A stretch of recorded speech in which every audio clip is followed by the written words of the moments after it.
I'm coming home from work, the phone's on silent, I don't have to think about it. But the only way I'm going to remember on a Sunday, because I'm barely awake, I got up, had some tea, had some toast, and now I am talking to you lovely people.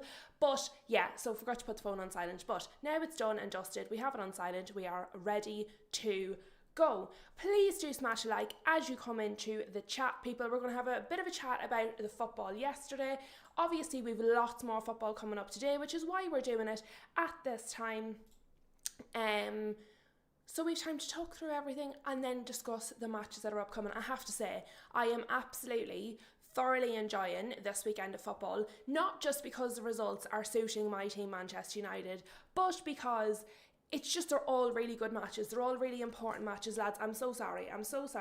This is very vain of me, but I'm sitting and I can see myself in the screen and I can see that my hair just looks lopsided on the top of my head. So I'm going to have to fix it while I'm speaking to you. I actually can't look at myself with my hair in that much of a mess for a full hour. I can't do it. Maybe it's my head that's lopsided, though, to be honest, the way it's going.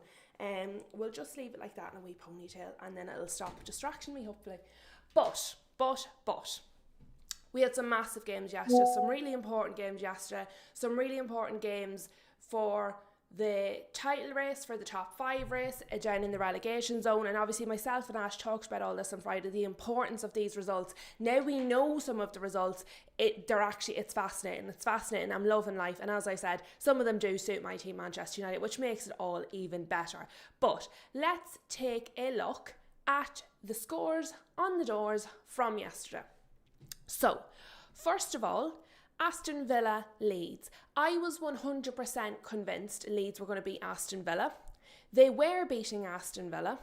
And then, right at the end, the 88th minute, Tammy Abraham does make it 1-1. However, I already said this, the first week that Aston Villa dropped points. So do you remember when it was really clogged at the top? It was Arsenal and then City and Villa were on the same number of points, and then there was 1 week of football and Aston Villa fell off. City won and Aston Villa drew or lost or something to that effect, but essentially Villa ended up behind City. For me, that was the week, because I think what was keeping Villa going was the momentum. It was the momentum of knowing we are level on points at Manchester City, therefore if Manchester City are in a title race, we, Aston Villa, are also in a title race. The thing is, the minute that dropped off, the minute that they kind of fell out of sync with Manchester City, I think that was it. I think that was the minute their concentration faltered. They said, oh, well, we've dropped behind Manchester City now. Manchester City were already the more favourite of the competitors out of Aston Villa and City. Most people would have said City were the more likely to catch Arsenal, if anybody. But I think that was the moment. Do you know when you're going, and you know you're tired, your back's sore, you want to sit down, but you keep going? See, the minute you sit, that's it. You're not getting back up. So you could be cleaning the house, you could be doing stuff in the gym, whatever it is, you power through, you keep going with the momentum.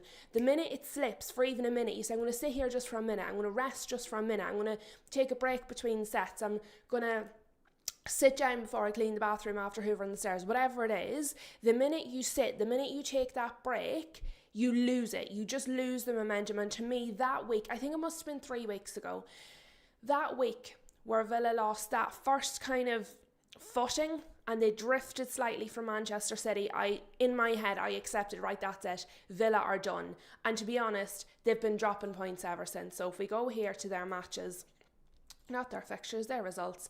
So it probably would have been this one. What was that? The first of, I would say it was probably this one.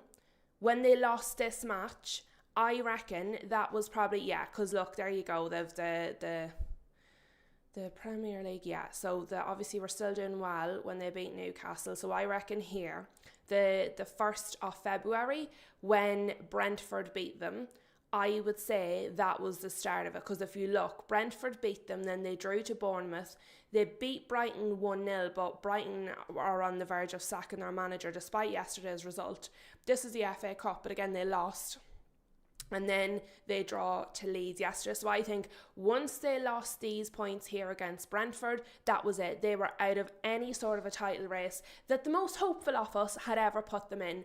So I think they're just going to keep losing points. And to be honest, yesterday, I think they're lucky to get the point, because Leeds, we know, because we were speaking yesterday about the relegation battle, Leeds are away down there. And really, they could have done with 3 points, because if they had gotten the 3 points Leeds, if they had won yesterday, they would currently be above Crystal Palace. Obviously, Crystal Palace have to play today. I think they're going to lose. I believe Crystal Palace are playing Wolves. I think they're going to lose, but even if they didn't, they would be kind of tussling it out with Crystal Palace. They could have been sitting in 14th before the games today kick off, which obviously would have been really good. Just mentally, you're going, right, okay, it's a big difference. You're 3 spots then away. Afternoon, Mama Flossie. Thank you so much for being here, my dear. I know on a Sunday, everybody's kind of getting their lie in. They're having their late breakfast. They're out and about with the family.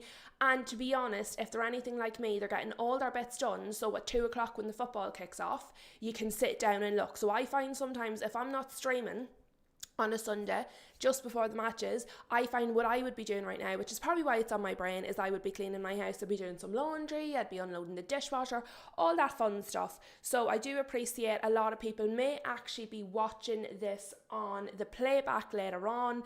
If you are, hello to you, thank you for playing it back. If you're here live, like Mama Flossie and Johnny, thank you for being here, taking time out of your Sunday. I also appreciate it. But no matter when you're watching the video, please do remember to smash that like button, because what it does, it tells the algorithm, I like this, and it will show you more. We've got Paige in the house as well. Afternoon, Paige. Johnny says, gonna be good on Monday when we get 3 points clear of Chelsea and 6 points clear of Liverpool. Johnny, I hope you're right. I really hope you're right. Man United, Paddy last to play as per usual. Obviously, so the 4 teams above us, and I quite like this, the 4 teams above us have already played. So by the time we come to play, if we even get 1 point, we go above Chelsea. If we get 3 points, we go to 48, which means we would only be 3 then behind Aston Villa. So Aston Villa would then be, I said it, Ash doesn't believe me. I think Aston Villa are dropping out of this top 5. I think they're going to drop like a hot snot, 100%. But we shall see. But yeah, so yesterday was really important for Leeds. They needed the points as much as Chelsea needed the points. Still, look, 1 point keeps them a little bit above Spurs, who obviously still have their game to play. But if they had got the win, it would have seen them that even if Spurs had got their win, it wouldn't have mattered. Because if Leeds had 2 more points from a win, they'd be on 33. If Tottenham win today and gets 3 points, they can only get to 32. So if Leeds had won, it would have made sure that they stayed in 15th above Tottenham no matter what.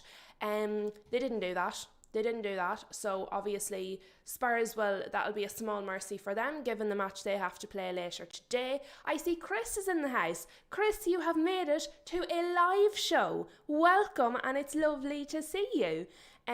Johnny says, no Grealish is a factor for this game.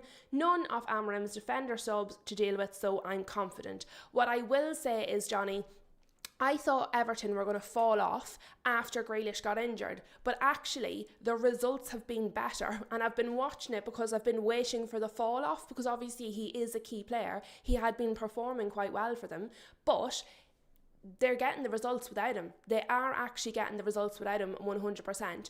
But I agree with you, none of Amarim's silly substitution choices to contend with. So I am feeling somewhat confident. However, not overconfident, because we all know with United, anything can happen. Sachin is in the house. Big up, peeps. A great day of football yesterday. It really, really was, Sachin, and I'm hoping today is going to be absolutely the same. Shem is in the house. Good afternoon, lovely. Hope everybody's happy and healthy. I'm very nervous, but hoping for a Tudor miracle today. But we are the only team in the Prem now that have not won in 2026. What is stat, Shem? So we are on the 22nd of February 2026, and Tottenham Hotspur are the only team so far not to have won a match in 2026. That's crazy. I didn't realise that, Shem. Thank you for bringing that stat into the show, because it's a really good one to be aware of. I'll be honest, I'm not saying I think you're going to smash Arsenal or you're definitely going to beat them. However, I think City yesterday looked absolutely on it, and I am going to speak about the two key matches yesterday, but City yesterday looked absolutely on it. They look like they've actually got the bit between their teeth, like they believe they can catch Arsenal. They looked a scary proposition if I'm an Arsenal fan. I do think, given that we know some of the Arsenal players, and certainly Arteta, have been accused of not having the right mentality, I do think the fact that City has already won, the fact that City has played ahead of them, I actually think Arsenal perform better when they play first. So if they get to play their match first and win their match, then they're kind of ahead in their own minds. I think when they see now City have gained on them, even though the match week isn't over, but City at the moment have gained on them and they have to pull away again in the match week, I actually think they feel more pressure and it gets in their head. The fact that you have a new manager bounce potentially, the fact that it's a derby, because let's face it, all bets are off in a derby, and Tudor specialises, he literally specialises in crises. I think actually, if you're going to have hope for any match, it's actually this one, I think, to be honest with you. I do see Palace Red Devil is in the house. Thank you for being here, my lovely. Yes, fingers crossed, Chris. Sachin says, West Ham versus Bournemouth, City versus Newcastle restored my faith in teams playing attacking football. We love to see attacking football, primarily not against United though. Let me see. Paige is saying, with all the pain of United over the years, I'll believe it when I see it, and I think that is totally fair also. Oh, Huge is in the house. How did I not see Huge entering the chat? Where is he? I have a small chat window you see at the minute. Oh, do you know what it is? Do you know when you go in to a live chat and the stupid thing is set on, what is it? It's like top chats or the full live chat. I don't know why it does that. Show me all the chats. Why would I not want to see some of the chats? So welcome, Huge, nice to see you. Huge wants to know, do we remember him saying Arsenal bottling it, but there is no one to bottle it to? So I still think Arsenal might get 20 points and City won't get much more. Palace Red Devil says, let's see how Tudor does today. Arsenal need to win today. I hope it's going to be a great match. I also hope it's going to be a great match. I just want City and Arsenal both to keep losing. I just want them. I don't want either of the teams to win the title. So if it has to be one of them, I hope they win it badly. I hope they win it stumbling over the line. I hope they win it in the worst possible fashion to ease the blow, because I don't want either of them to win. I want them both to keep losing. So let's just see how that works out for me. But let's go back to the matches yesterday, because we obviously have so much to talk about. There was so much happened in all of the matches, as per usual. Really interesting results for the table, and also of course that will impact now today's fixtures and the maybe mentality of the teams going in today. So Brentford lost 2-0 to Brighton. And I would like to take this opportunity to personally formally apologise to Brentford for putting the Luju on them, because I was so absolutely 100% certain that Brentford were going to beat Brighton. I think I predicted 3-0 or something for this. We as a group predicted 2 or 3-0 for this. Also, folks, really good point. Friday evenings when we do live with Lou and Ash, obviously we do our predictions. So Mama Flossie, who is an absolute angel, in the comment of that show has put in the predictions that we went with as a group. So the predictions we put into the predictor, Mama Flossie has put that in a comment underneath that video. So if anybody wants to go back and look at what we actually predicted without having to rewatch that part of the video, Mama Flossie has put that in there as a comment. If, say even for the rest of the ones this week or for going forward next week, feel free to get in there with your individual predictions as well, so that way we can come back to them, because I know Will's had some good ones. Will's got 2 of them correct yesterday, and it's nice to have proof. Do you know when you say, oh, that's what I predicted, and people go, yeah, sure you did? It's nice to be able to come back and say, no, there it is, live with Lou and Ash, there's my predictions. So feel free to go back in and check those. Do smash a like on the comment from Mama Flossie putting in the effort for us, and get yours stuck in there as well, so we can all come come back and have a laugh at each other. But just while it's on my mind, and obviously thank you to Mama Fossey for doing that for us.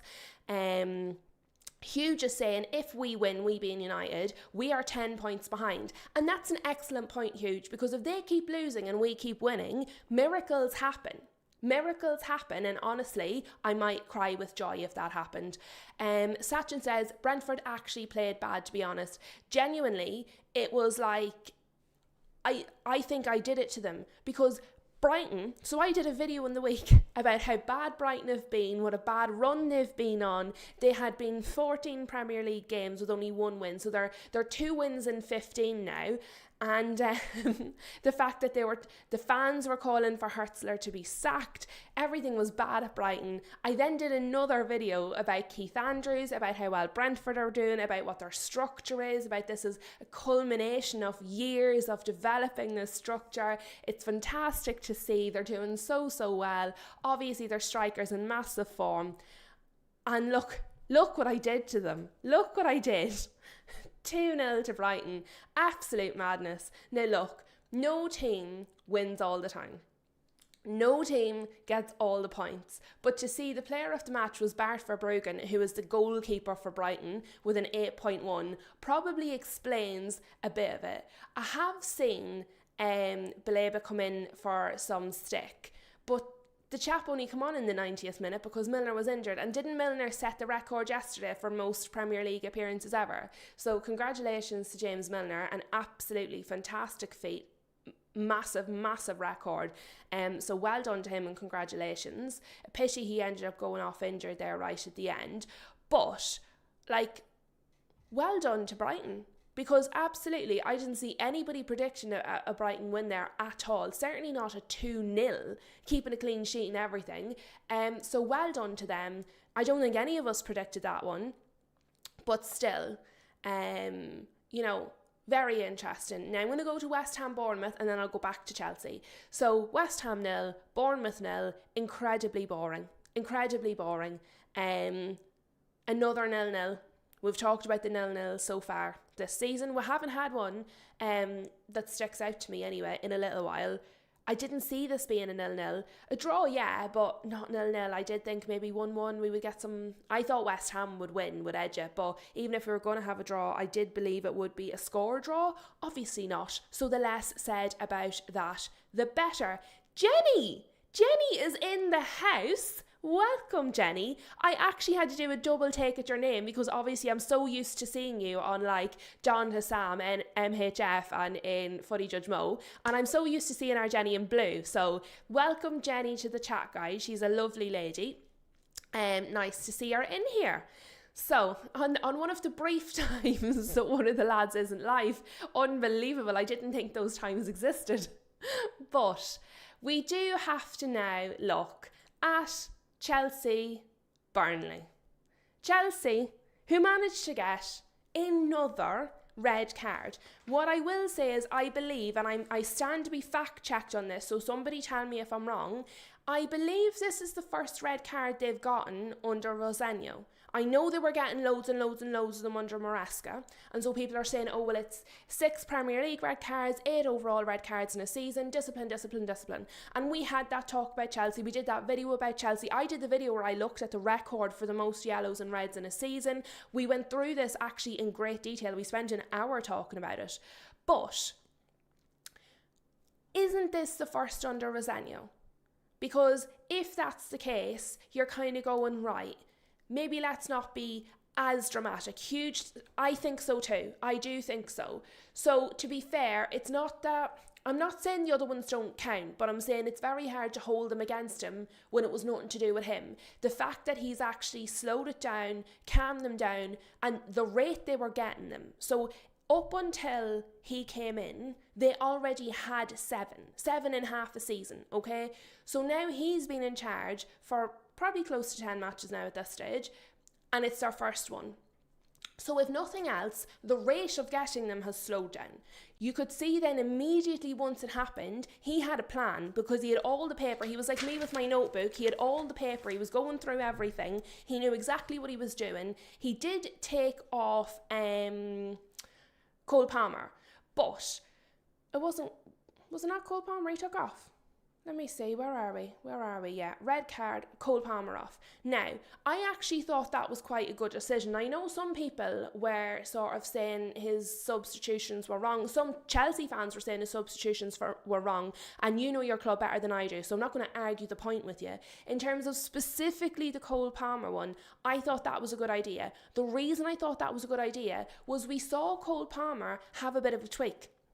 We saw Cole Palmer feeling his leg. So to me, I think Cole Palmer was probably going to have to come off at some point anyway. He had that long injury and then he was back and then he was out for another little bit and then he was back and then he had a little niggle, and they've been really careful with Cole Palmer since he's had that injury. And actually Rosenio has spoken about that, taking care of the players, being aware of when they get knocks and niggles, and making sure that you're not kind of overstressing them so that they become something worse. So I think the fact that Cole Palmer already seemed to have some sort of a niggle, had already been feeling his leg, I think when somebody had to be sacrificed because of Fofana, I do think actually Cole Palmer was the obvious choice, because he's already shown some signs of a niggle off an injury and that maybe he needed to come off anyway. So I actually don't think that one was a crazy shout, because I don't think it was tactical. I actually think it was to do with the fitness of the player as well. The others, look, when you're bringing on Delap, I think that's always, you're going down. So they were already at 10 men. I think that brought them down to 9. I think Delap has just been... We talk about signing off the summer, the best signing off the summer all the time. Who's the worst? I think Liam Delap has to be up there. I think he has to be one of the worst signings of the summer. And every time I see this, I'm so grateful that we did not get him. And it's just a little side note, because I'm probably at some point going to do a video on this. It's the Vivell and Wilcox sort of power struggle. And Wilcox's shouts have been absolutely horrendous so far. Wilcox wanted to lap. Wilcox wanted, there was somebody else he wanted that has turned out to be not very good. Vivell seems to be the guy. So if it comes down to a choice at any point in the transfer window between somebody that Vivell wants and somebody that Wilcox wants, I am 100% behind Vivell. I don't need to know who the players are or anything more about it. I stand with Vivell, because Wilcox, his talent ID, maybe he's good at other things, his talent ID, woeful. He wanted Delap and he was fighting for Delap and he tried to get Delap. Thank God he failed. But it was a first yellow, absolutely. It was a second yellow, absolutely. There was nothing controversial about this. It was silly. It was really silly from Fofana. Yeah, it's really silly. And like obviously at that point, they're 1-0 up. Just like, I mean, what are you doing? What are you doing? Like, if that's my player, I'm so frustrated. And actually, behind the dugouts, who was on with me the other day, is obviously a Chelsea fan. He did a Chelsea fan reaction on his own channel of this match. He did a really in detail one from obviously the point of view of a Chelsea fan. I'll put the link for his channel in the description after the show, but do go check that out. It's only like 10 or 15 minutes. It's not a real long video, but it's very interesting. I find it interesting to see the perspective of the fans of that specific club, but I know I'd be raging, I'd be losing the plot. And then you have your goalkeeper, and isn't this quite a funny, I don't know, is this irony, a parallel? I don't know what the correct word for this is. Maybe it's a parallel. The goalkeeper gets a yellow card for time wasting, and less than 3 minutes later, Fleming scores 1-1, and that's how it ends.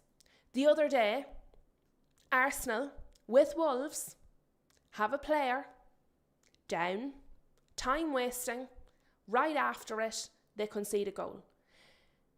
Time wasting is a bad idea. It changes the flow of the game for your team too. It changes the momentum of the game for your team too. It takes your team out of sync as well. And that's the thing a lot of players don't seem to realise. So we have seen, wasn't it Wednesday when Arsenal Wolves played, and then yesterday, Chelsea Burnley. These big tip-top teams are wasting time against these lower relegation teams, and within minutes are then conceding goals. Because you're not getting their heads out of the game. You're not psyching them out because they're fighting for survival of their club. What you're doing is psyching your own team out. Because what you're saying is, we're panicking. We can't see this through. We can't deal with what they're throwing at us, therefore we have to waste time. Now, like I said, every team does it, my team does it, they all do it. The fact that two big teams have done it against relegation teams within 4 days of each other and then both conceded directly afterwards is something that needs to be looked at by these teams. They've all got psychologists and different things in there. That's something that they need to be looking at. It is another red for Chelsea. I'm not going to hammer that home as much as maybe I've seen other people do, because I do think under a new manager, it's a different era and it is the first one they've had under him. I'm curious. He's done really, really, really well so far. This is the first major blip they've had. If I saw this result with the red card in isolation, I might think this happened under Maresca. 1-1 to Burnley and a red card for Chelsea. That sounds like a Maresca result. So this is the first kind of, from Rosenior's come in, they've overall done really, really well. The mentality has been different, their way of playing has been different. I mean, in terms of the energy they bring to the pitch, the way they carry themselves. This is his first, for me, test. This is Rosenior's first test. So who did Chelsea play next? Matches. Where are we here? Yes, which is the next fixture? 1st of March, is that right? Is their next fixture on the 1st of March? That can't be right. Oh, it is right. Okay, so Chelsea's next fixture, their next two fixtures, Arsenal and Villa. So after 1-1 to Burnley with a red card, they now carry that into Arsenal and Villa. Arsenal, who are either going to be coming in after beating Spurs, or who are going to be panicking because they've lost and City are basically going to smush them for the title. So, yeah, Sachin is saying Chelsea only have hard games now, what we consider to be hard games. Like, this here is going to be massive for Rosenior. He's come in, he's hit the ground running, he's done well, he's had a major blip, 1-1 red card with Burnley.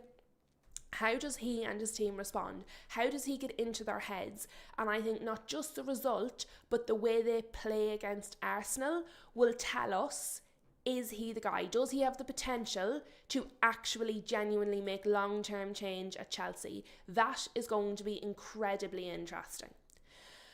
And now, we have to speak about Manchester City versus Newcastle.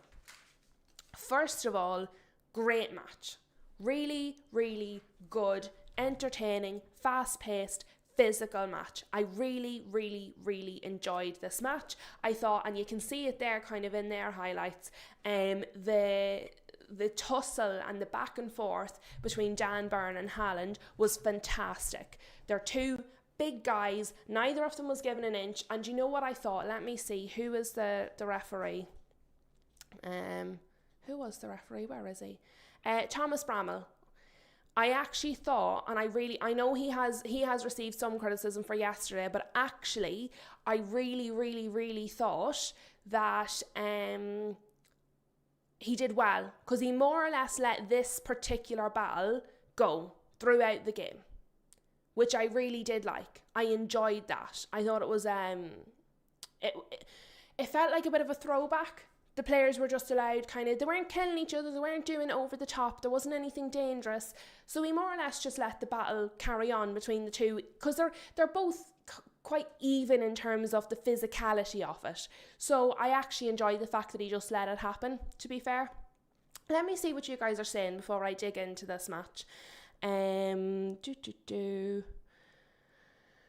Sachin says Burnley can also get out of the relegation zone if they put a run of wins. So can Wolves, scarily enough. Well, it's not scary for us because we're not going to get dragged into it, so I don't mind too much. It could be highly interesting. Palace says Burnley did us a huge favour. They did, because I believe currently, before we play, Chelsea would have been above us if they had gotten 3 points there. Huge says Forest need to do us a favour as well. We'll call in all the favours, lads. No bother at all. Paige says most likely Burnley and Wolves are already gone. Fingers crossed it stays between West Ham and Forest on who goes down. Hopefully Forest, just because of the owner. The thing is, the fans love the owner. He's done so much for their club. The Marinakis is incredibly popular with the Forest fans. So it's an interesting one. And huge is a good point. Forest have a few good players which will help a lot of clubs, and I think that's where we're getting to now. We're getting to the part of the season where we want to know who's going down because we want to know what players might be available to help our clubs, and I think that's what people are starting to look at.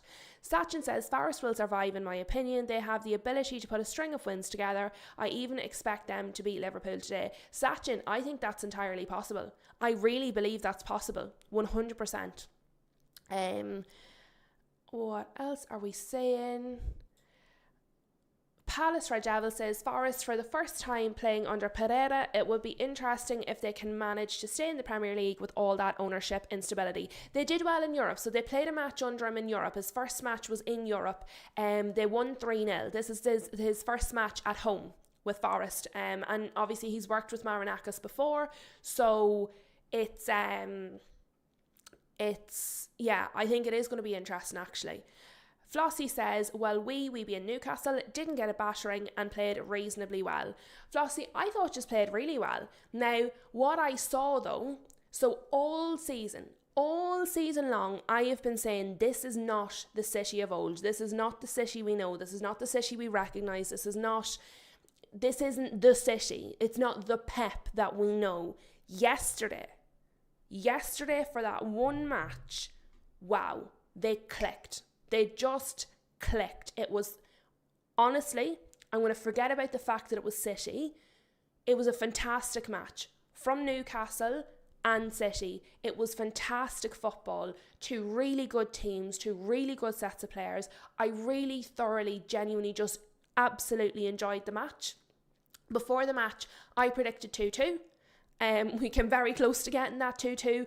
Obviously, there was some contentious decisions. There was some different things. We are going to talk about those. But overall, the match was fantastic. And I agree with you, Flossie. Nobody got battered. Nobody got made a show of. Nobody got embarrassed. And I think, as Jenny says, the game was pretty entertaining, which is really all we want when we're watching a match like that.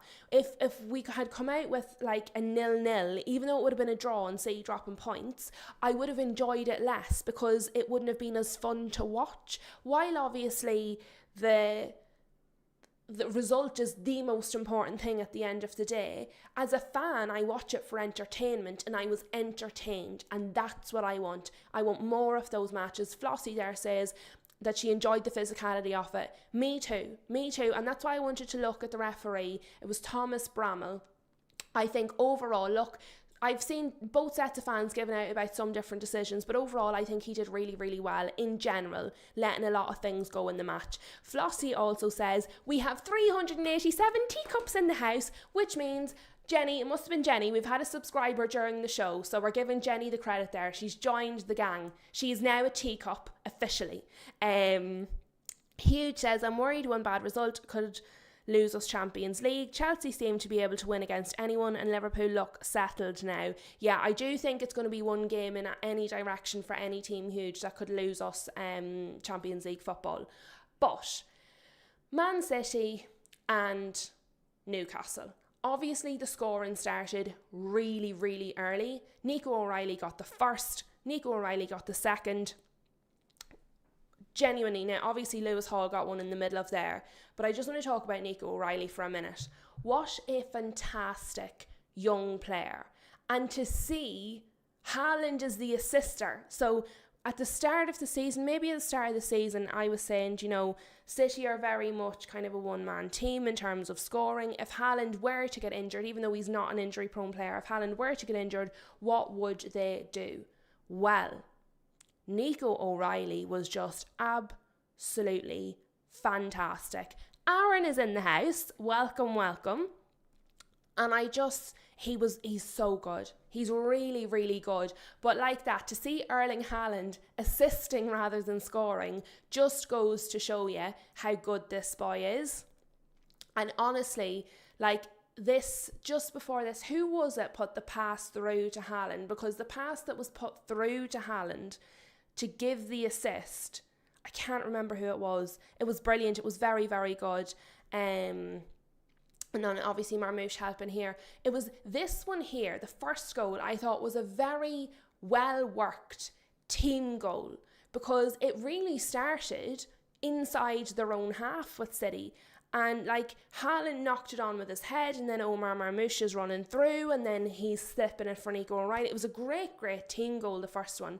And Sachin says it was Semenyo. So Semenyo puts the pass through for Haaland, who puts it in for Nico O'Reilly. And I think actually that's a good point, Sachin. Thank you for bringing me that name, because Semenyo has just slotted in to City as if he never played anywhere else.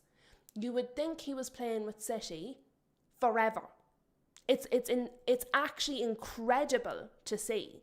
He is just, it's like a duck to water. It's like he never played anywhere else.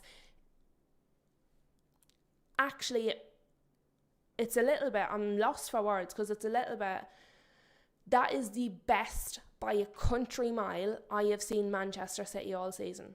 By a mile.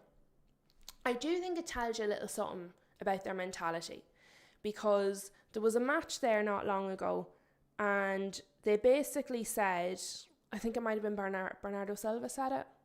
I can't remember. One of them said it. I watched so many interviews now, I can never remember who said what, but one of the City players said that essentially if they'd lost the match on that day, they thought the title race was over.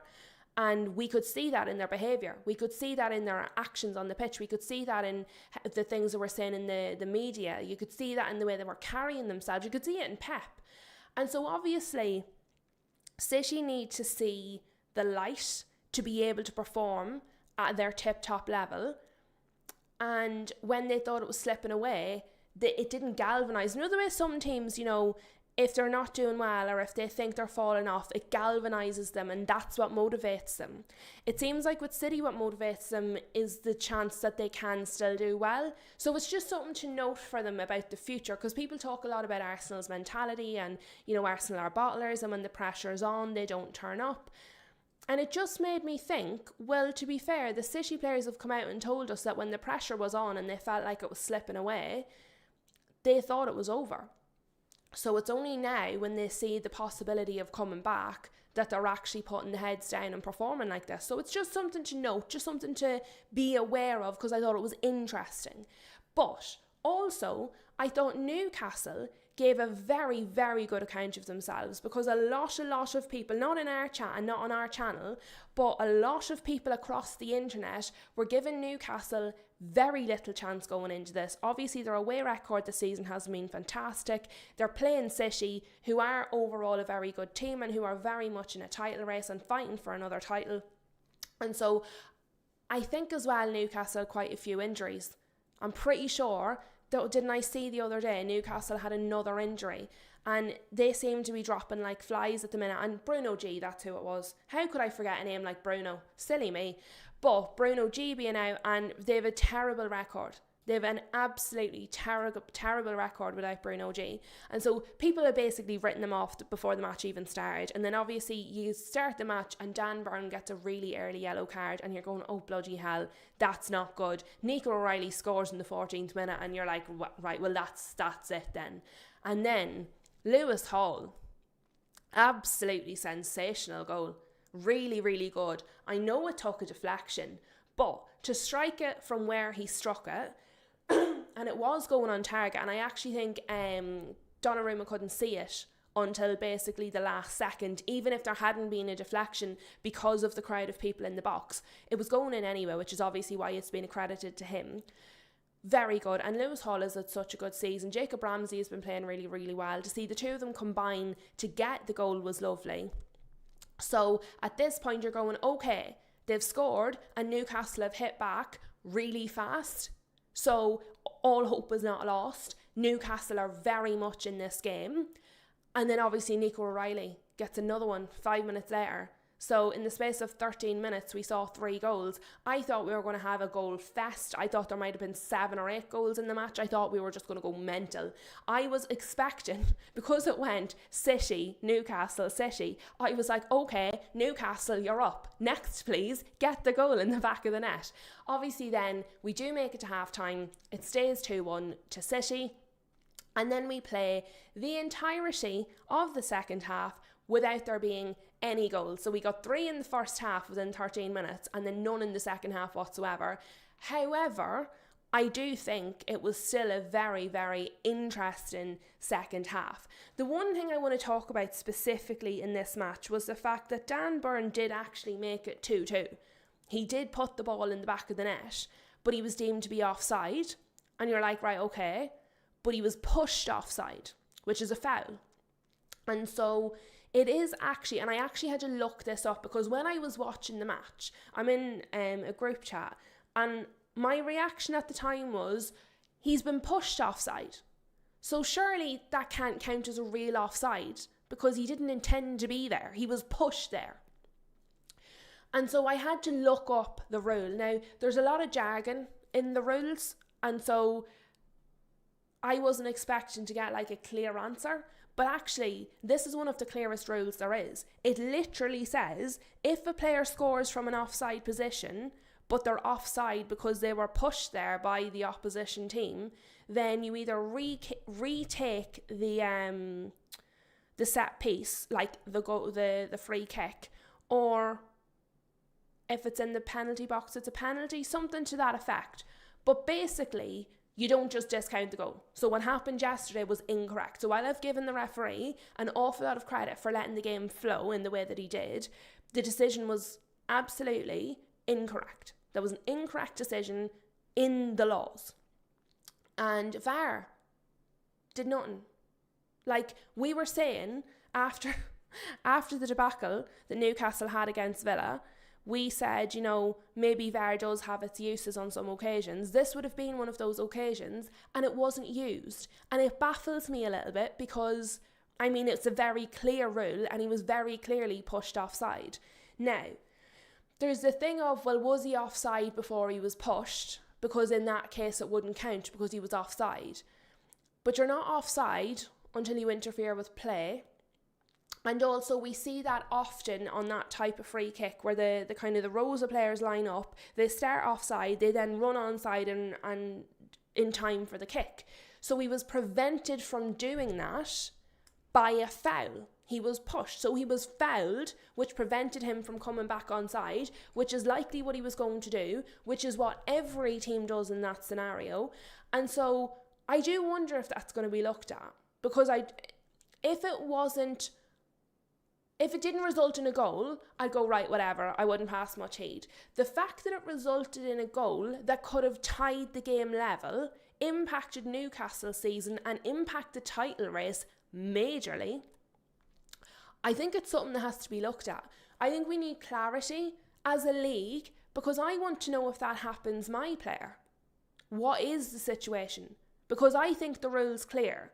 So if it's not clear or it's been misinterpreted, I think it needs to be looked at. We need to understand why, is what I'm saying. If they're saying that by the law or the law didn't apply here, I would like to understand why. Because to me, the reason he was in offside position was because he was pushed. Therefore, at the very least, the free kick should have been taken. But you know yourself, they don't like to do much in terms of actually following the rules. NSS Sports is in the house. Welcome. Nice to see you back with us. Sachin says they have not given any calls this season. The reasoning is the ball was not in play, so they did not give them as fouls. I remember seeing at least 4 to 5 instances of it. I even remember some player getting wrestled down inside the box and they gave the same reasoning. But the fact of the ball not being in play is actually what the rule is written for. The rule is about when the ball is not in play and you're taking, like, if you're taking a free kick, the ball isn't going to be in play. The ball is never going to be in play when you're taking a free kick. So if you're offside because you were pushed there, the ball is never going to be in play. Do you know what I mean? Because when you're taking a free kick, until you kick it, the ball isn't in play. So what's the point in having the rule? Because then it would literally just never ever apply. That rule would never apply because the pushing happens in the lead up to the free kick or whatever it is, the throw or whatever it is being taken. So that would genuinely, that rule would then never apply. So they definitely, if that's the case, they definitely need to clarify it. Sachin says he was pushed before the ball was in play, so no foul is the reasoning. The refs have been consistent. Consistency is good because that's what we want from them. They need to be consistent with the decisions, and so consistency is good, and I'm not going to criticise consistency, definitely, because they're very rarely consistent. So if they're actually being consistent with something, that is a positive. But I just think if that's the case, if that's what they're saying, then the rule needs to be looked at, because what's the point in having it if it's never going to apply? Do you know what I mean? I mean that what you're saying makes sense. Like, logically it makes sense. I can follow it. But it's not going to apply in like 99% of scenarios. So it seems pointless to have it in the first place then, if you get what I mean. Sachin, I read Sachin's page said, wish we had refs like Colin back in the day, a strong personality. Guess is in the show, people. She's here. Better late than never. Got some tea. Hi everyone. You're in time for the last 5 minutes of the show, Guess. But I think probably part of it as well is it feels like Newcastle have had the bum deal in so many decisions this season. Now, I know there was a lot of talk about Bernardo Silva was on a yellow and then he did some pushing and shoving. Why didn't he get a second yellow? I can't have Bernardo Silva at all. I don't like him as a player. I just don't like him. But I also think a few minutes later, Dan Burn, who's on a yellow, is pushing and pulling out of Erling Haaland and shoves him on the ground, and he was also on a yellow. So I don't think you can complain too much about Bernardo Silva not getting the second yellow, unless you want Dan Burn to get a second yellow. And I think, to be fair, I was happy that the referee let both of those go. I don't think there was a need for a second yellow in either of those incidents, to be fair, but that's my personal opinion. While I see what you're saying, Sachin, technically then it probably is in the remit of the rule, the way they're applying it consistently across the board anyway. It just feels like Newcastle have been hard done by. And like, we've seen quite a few handballs, offsides, different things where Newcastle have genuinely been hard done by. And I think maybe it gets to the point where you've seen them get so many against them that you kind of go, are you ever going to give them a decision? I feel sorry for them. I do feel sorry for them. Not sorry enough that I want them to catch us up, but sorry enough in terms of it. I don't often think one team gets picked on more than others. I often feel like a lot of, as you say, referees are generally inconsistent. And so therefore all teams end up getting bum decisions at some point. But Newcastle this season definitely seem to be getting more than their fair share of them. And as a Newcastle fan, I would be very irritated. I know Ash is very irritated. He's signed off from referee decisions from the rest of the season. And obviously, Flossie, I know, has been frustrated by some of them. But this was the result. However we got here, this was the result. I do think both teams played well. I think overall City probably did edge it. I think this is probably a fair result, if not the result I wanted. Sachin says, the way I see it, it evened out for the fixture. Newcastle were lucky in the reverse fixture to get a win. I don't remember the reverse fixture, if I'm being totally honest with you. I genuinely don't. I've watched so many matches. I can't remember like last week's matches. They're gone. I have the worst memory of any person in existence ever. I will end this stream. You could ask me, tell me 3 things you said in that stream, and I'd be like, no idea. Haven't a clue. It just wipes from my memory. What I will say, I think within the match, I think everything evened out. I think for the season, Newcastle have had appalling refereeing decisions throughout, and I don't think that is evened out whatsoever. I do not think throughout the season the Newcastle refereeing decisions have been evened out. Definitely not. Within the match, I think it was overall even. That rule I didn't know a lot about until I looked it up. If you're saying that's the way they've been applying it all season, Sachin, that's fair enough, because to be honest, I haven't been looking at it. But yeah, I do think it feels like Newcastle have had a bum deal this season. Let me see. Sachin says the game changed due to the half-time sub. There's not enough people talking about it, which is a very good point, because Kushtanov has actually been playing a lot of games. He played in the match against us. Mohammed's in the house. Welcome, Mohammed. But yeah, Diaz was struggling. Diaz was really, really, really struggling with Anthony Gordon. He got a card just before half-time, and then Kushtanov comes on at half-time. And there's actually two things that are important about that. First of all, it's Kushtanov himself has been doing really well, young defender, and he's been playing a lot of minutes this season. As I said, he played against United. So it was interesting to see someone as experienced as Diaz pulled off for someone kind of as young and technically inexperienced as Kushtanov before this season. But it also tells me Pep isn't worried about what anybody else thinks, because we often see managers, they might see a problem, but they don't deal with it straight away. They don't make the change straight away. They don't want to be seen to making a change too early in the game. You don't want to be seen to, I got it wrong and now I have to change something. You don't want to embarrass the player by getting hauled off at half time, etc. You hear all these narratives. You can't make early subs, because if you do, everybody talks about it. There's so much to say. It's a mistake on the manager. It's a mistake in the setup, it's a mistake in the approach to the match, it's admitting you've made a mistake, it's embarrassing for the player, the whole lot. But actually, Pep saw a problem. Diaz was not handling Gordon. Diaz was on a yellow, and at half-time, Pep said, I'm making this change. And I think you're absolutely correct, Sachin. 100% correct. It probably did change the game, because it stunted some of Newcastle's attack. They had to go about it a different way.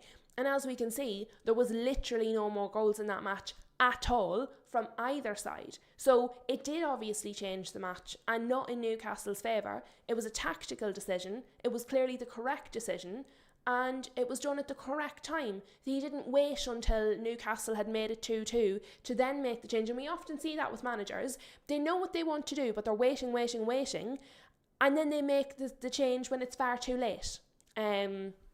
So I do think that it was a really interesting point. Sachin says, I did not see Elanga put a ball in a dangerous position in the second half. No, and you know what? I think Elanga, it wasn't his best game, because Elanga actually had been starting to hit a bit of form. He'd been starting to play reasonably well for Newcastle, because obviously we had Elanga at United. I wasn't a major fan of him. I don't think he's terrible. I don't think he's fantastic. I think he's a decent football player. He hadn't hit the ground running for Newcastle, and then he seemed to be building into a bit of form. And then yesterday, he kind of went back to the start of the season again. I don't think he had a great game yesterday. Certainly not compared to some of the performances he had been putting in of late.